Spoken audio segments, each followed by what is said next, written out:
Este é um vídeo para médicos. A terapia de otimização de testosterona em homens tem ganhado popularidade entre médicos que desejam oferecer uma prática clínica baseada em ciência, personalização e impacto positivo na saúde do paciente. Apesar disso, muitos profissionais ainda têm dúvidas recorrentes que limitam a adoção segura e eficaz dessa abordagem. Então, nesse vídeo aqui, eu vou responder rapidamente as 12 perguntas mais comuns que alguns colegas me enviam sobre a terapia de otimização. Quando um homem precisa de otimização de testosterona? Quando há presença de sintomas clínicos compatíveis com hipogonadismo, como fadiga, perda de libido, disfunção erétil, sarcopenia e baixa motivação, entre outros. E esses sintomas vêm acompanhados de exames laboratoriais que mostram níveis reduzidos de testosterona. Tem que ficar bem claro na sua cabeça que a decisão de realizar uma terapia de otimização de testosterona em homens envolve o conhecimento e o julgamento de scores clínicos e dados laboratoriais juntos. Essa forma de tratamento nunca deve ser feita apenas no olhômetro. Qual o valor de referência ideal de testosterona total para indicar a terapia de otimização de testosterona?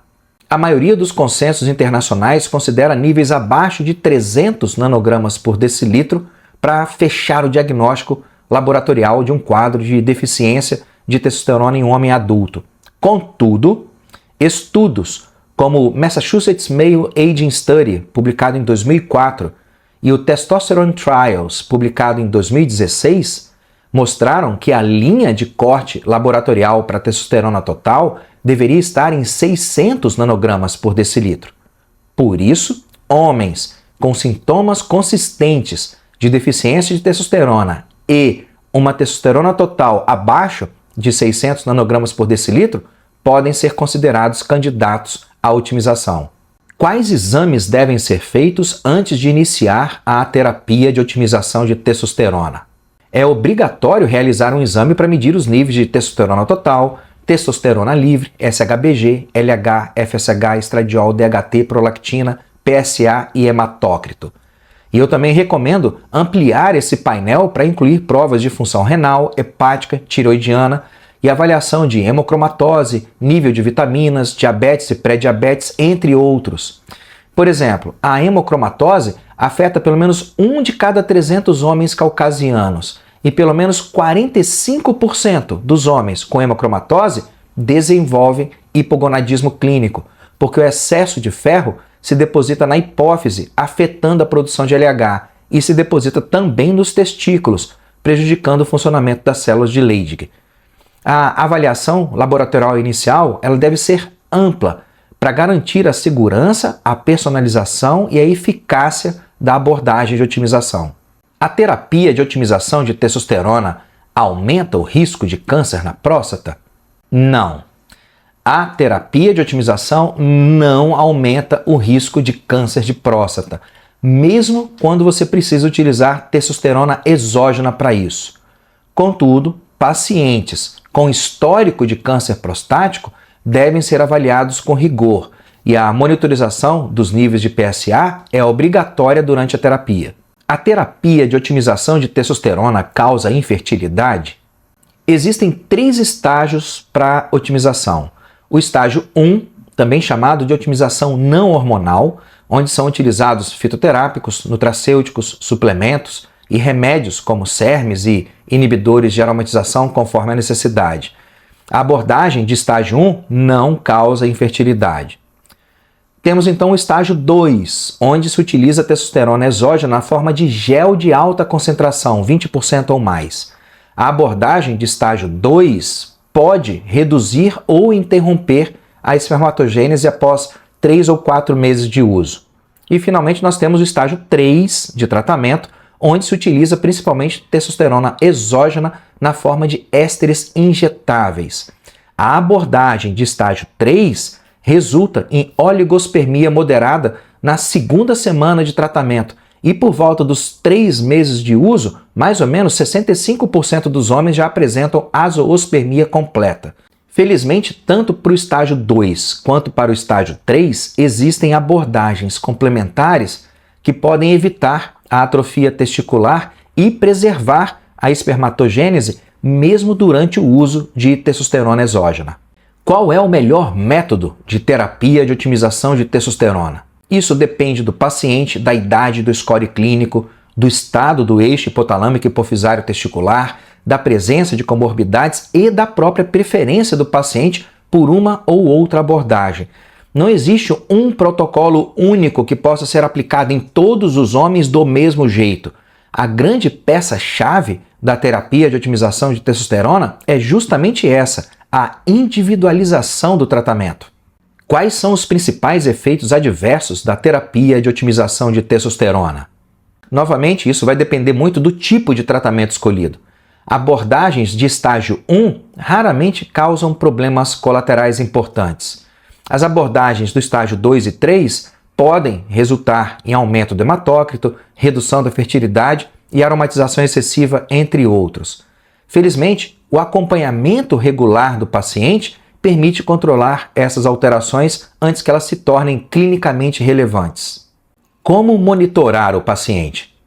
É recomendável reavaliar o score clínico sintomático e os exames de laboratório 6 semanas após o início da terapia de otimização.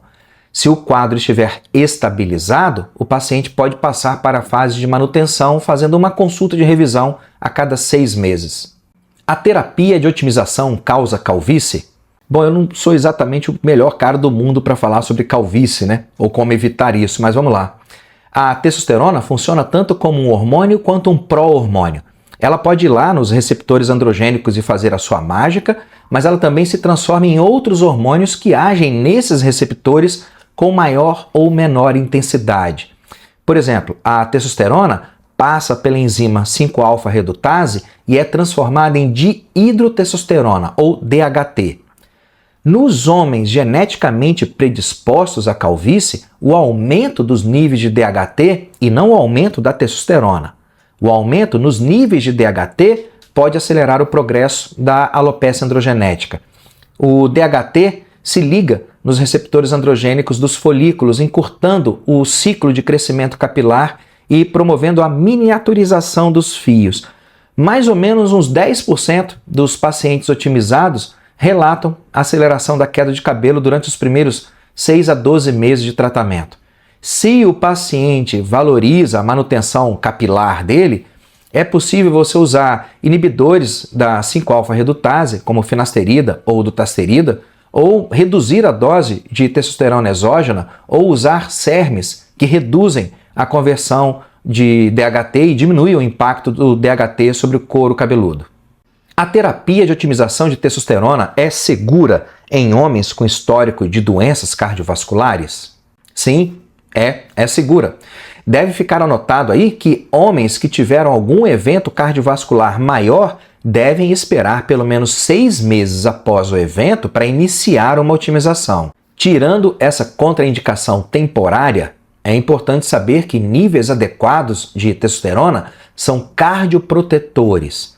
A testosterona melhora o metabolismo, melhora a composição corporal e melhora a inflamação sistêmica. E, por outro lado, a deficiência de testosterona aumenta o risco cardiovascular. Qual a diferença entre reposição e otimização hormonal?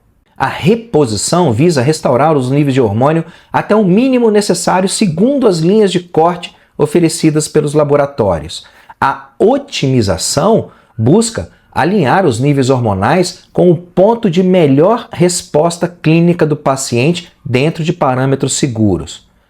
Qualquer que seja a abordagem, reposição ou otimização, as duas exigem ética, bom conhecimento técnico, critério clínico e monitoramento criterioso. Existe algum respaldo legal para essa prática no Brasil? Sim, existe. O Conselho Federal de Medicina autoriza a reposição hormonal em casos de deficiência diagnosticada com base em sintomas e exames laboratoriais. Evidentemente, a prescrição deve seguir boas práticas clínicas, com responsabilidade, individualização terapêutica e documentação clara.